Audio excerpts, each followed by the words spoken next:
You are not here by accident. Whatever brought you to this moment, a search, a feeling, a quiet pull from somewhere deep inside you, it was not random. There is no randomness at this level of reality. There is only resonance. And something in you resonated with what you are about to hear. Most people move through life on the surface. They see the world as solid, predictable, manageable. They believe what they were taught, live by the rules they were given, and never once question whether the architecture of reality itself might be whispering something extraordinary to them. But you are different. You always have been. What I am about to share with you has been hidden not because it is dangerous, but because it is powerful. And power throughout history has been carefully guarded from those who were never meant to hold it. These are not theories. They are codes, ancient activation keys that were written into the very fabric of the feminine soul long before the first temple was built. Long before the first sacred text was carved into stone. These are the Forbidden Priestess Codes. And they have been waiting for you, where science meets the sacred. To understand what these codes actually are, we must first understand the nature of reality itself. Modern quantum physics has confirmed what ancient mystics knew in their bones. Matter is not solid.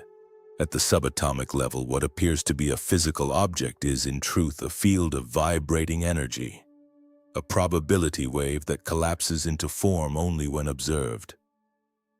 What this means in the most profound sense is that consciousness does not merely witness reality. Consciousness participates in creating it. The ancients called this the primordial field. Quantum physicists call it the zero-point field. The priestesses of the old temples called it the womb of all things. And at the heart of this field, at its very center, is the energy of the divine feminine. Now consider this. Your DNA is not merely a biological blueprint within the 97% of human DNA that modern science once arrogantly dismissed as junk. Ancient alchemists believed there were dormant codes, sequences of awareness waiting to be activated by specific frequencies of sound, breath, emotion, and intention. The old alchemical texts called this process the Great Work. Not the transformation of lead into gold. That was always a metaphor. The real transformation was this: the awakening of the sleeping goddess within the human form. This is what the Forbidden Priestess Codes activate. They are not rituals invented by human minds. They are remembrances, they are frequencies that your body already knows, encoded in the spiral architecture of your being, waiting for the moment you are ready to turn the key. Why this moment changes everything. We are not living in ordinary times. Astrologers, quantum theorists, indigenous elders, and consciousness researchers have independently converged on the same extraordinary observation. The years between 2024 and 2028 represent a window of cosmic significance so rare that the last comparable alignment occurred more than 26,000 years ago, at the closing of the Great Platonic Year, the precession of the equinoxes completing its vast celestial circuit. We are in the era that esoteric tradition has long called the Great Turning, the quantum leap, the great transformational window, and 2026 sits at its precise center. What does this mean practically? It means that the energetic membrane between the unconscious and conscious dimensions of reality is thinner right now than it has been in millennia. The codes that once required years of temple training and initiatory trial to access are now available to any woman willing to go quiet enough to receive them. The Schumann resonance, the electromagnetic heartbeat of the Earth herself, has been documented at historically unprecedented frequencies in recent years. Your body's cellular intelligence is responding to this. Your nervous system is, whether you feel it consciously or not, in the middle of a recalibration. This is not metaphor. This is physics married to prophecy. And the priestesses who encoded these 7 secrets into the mystery traditions of ancient Egypt, Sumer, Crete, and the pre-Vedic civilizations of the Indus Valley did so with exactly this moment in mind. They saw across time. They placed these codes here in the living memory of the feminine soul, like time-locked transmissions. The time has come. The lock is open. The Forbidden Priestess Codes, the code of the void, the first and most terrifying secret the priestesses guarded was this: creation does not come from doing. It comes from becoming empty. In a world that rewards constant output, relentless productivity, and performative strength, the feminine capacity for stillness has been systematically pathologized. Rest has been called laziness. Silence has been called weakness. The deep, formless receptivity that lives in the center of the feminine being has been treated as something to be overcome rather than something to be cultivated.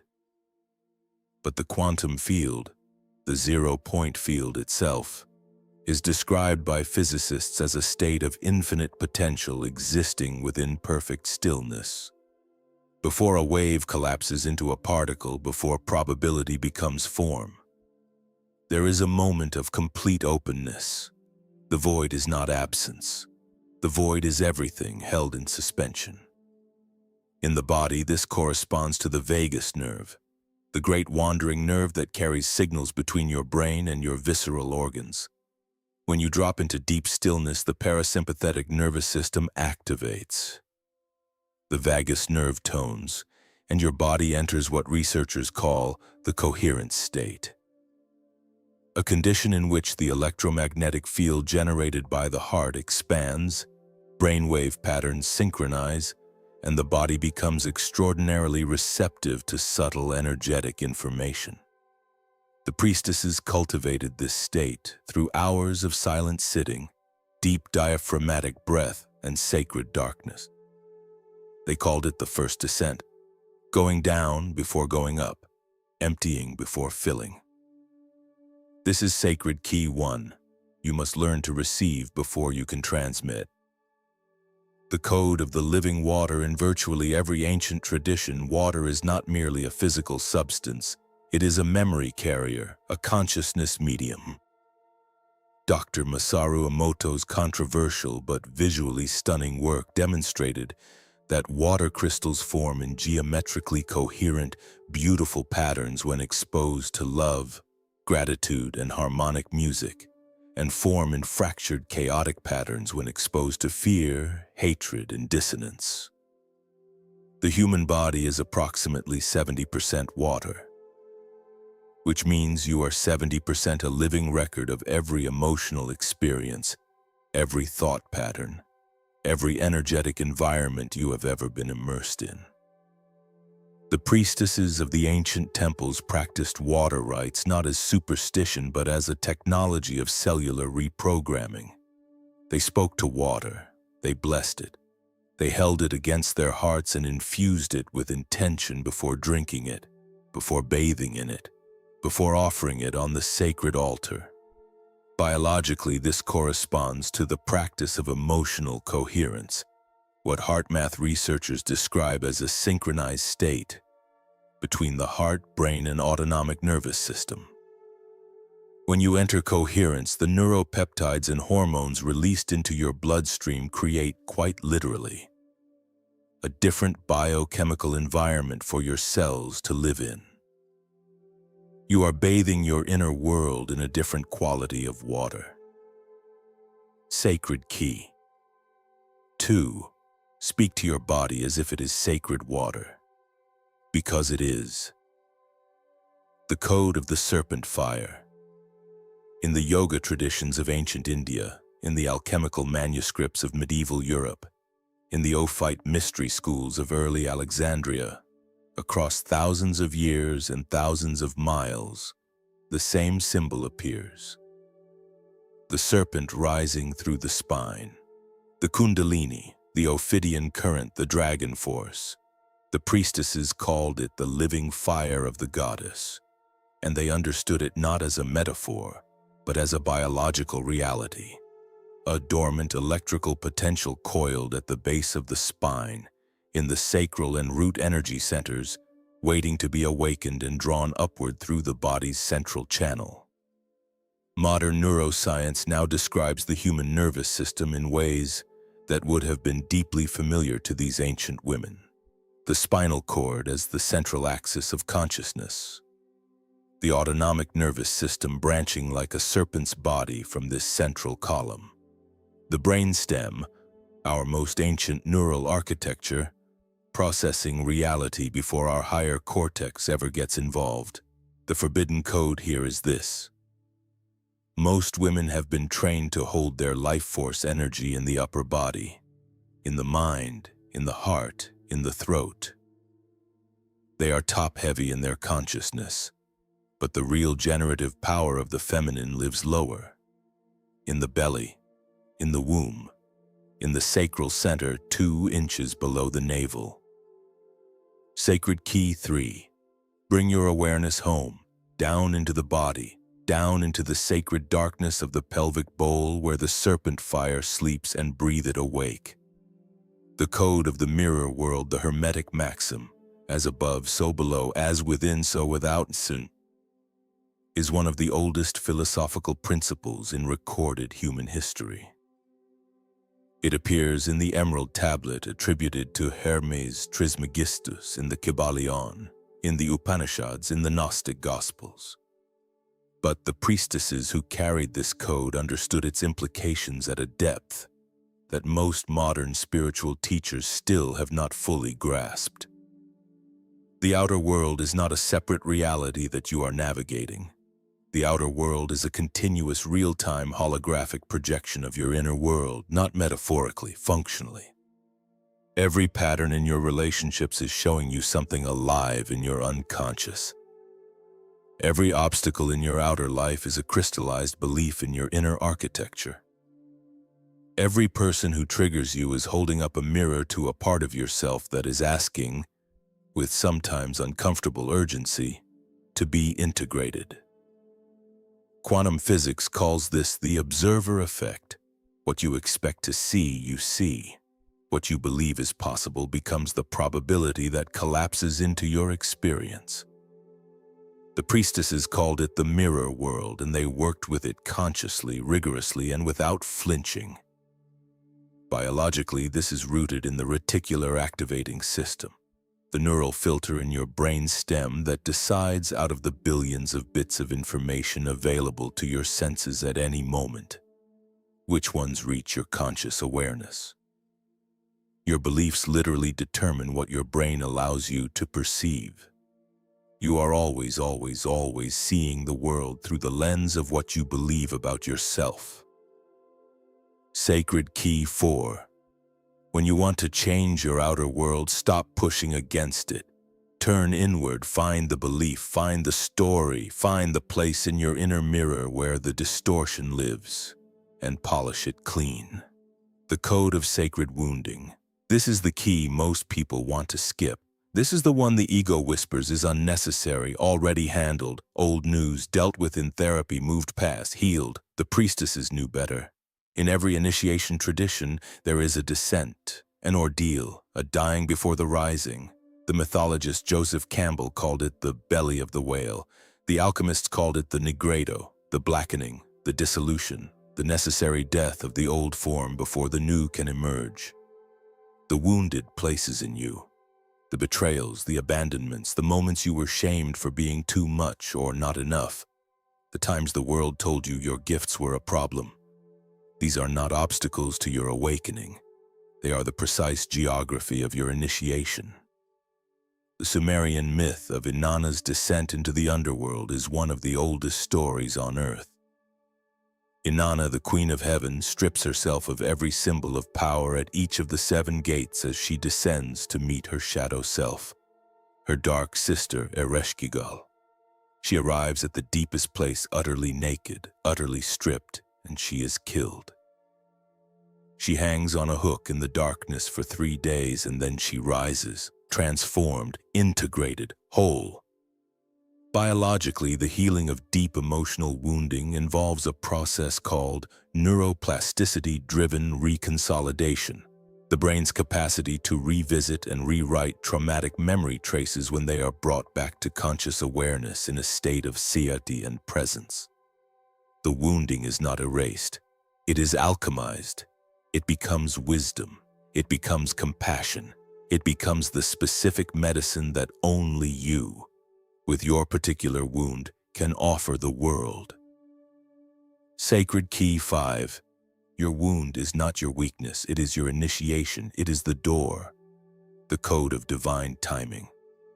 The modern world worships speed, urgency, efficiency, the faster the better, the now, the relentless now. The priestesses worshipped something entirely different. They worshipped cycles. They were watchers of the moon, trackers of the seasons, readers of the body's own internal rhythms. They understood that all of creation moves in spiraling cycles of expansion and contraction. Planting and harvest, waxing and waning, death and rebirth. And they understood that to work against these cycles, to try to harvest in winter, to plant in autumn, to push forward when the universe is calling you inward, was not ambition. It was arrogance. In the body, this corresponds to the circadian rhythm and the infradian rhythm, the monthly hormonal cycle that governs not only fertility but also cognitive style, emotional processing, creative capacity, and physical energy. Research by biologist Elisa Vitti and others has demonstrated that women's bodies move through 4 distinct phases across the monthly cycle, each with its own neurological signature, its own gifts, its own optimal activities. The priestesses mapped this instinctively. They knew which moon to speak spells beneath, which season to fast, which night to dream. They were not governed by the calendar. They were governed by the living intelligence of their own bodies. Sacred Key 6. Stop forcing. Start timing. Learn to read your own cycles as the sacred intelligence they are and collaborate with them rather than override them. The code of the living transmission. The 7th and final key is the most exquisite and the most dangerous to the forces that have sought to keep women small. The priestesses were not solitary practitioners. They worked in circles because they understood something that modern neuroscience is only beginning to confirm. Consciousness is not located inside a single skull. It is a field, and fields are fundamentally social.